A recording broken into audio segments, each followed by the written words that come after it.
You're listening to the Dibbly-Dobbly podcast.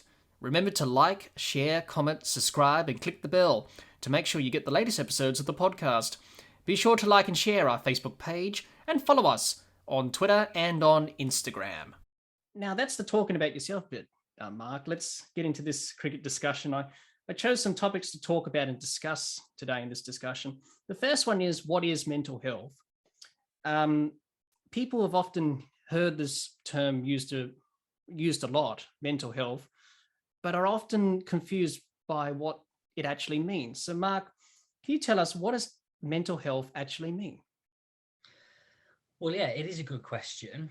I think a good way of starting to define it is to consider that mental health is not just ill health. So mental health is, like you mentioned earlier, a continuum which we're all on, where at one end we've got our very best and at the other end we've got our very worst, and we'll exist somewhere in between those 2 points at any given time. So mental health is really about how healthy we are in our mind, in our brain.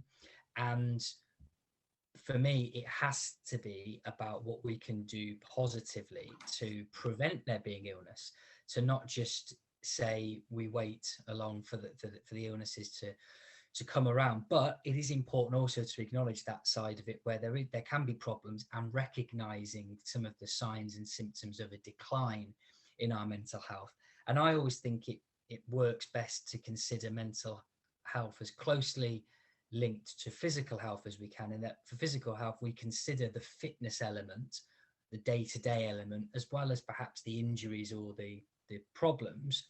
The same should exist for mental health as well, and that for that reason we think of it as mental fitness and what we can do to put in that is going to be good for it. Yeah. So it's just like exercise, really, but mental fitness, just improving the mental side of your physical health and also mental health. Yeah.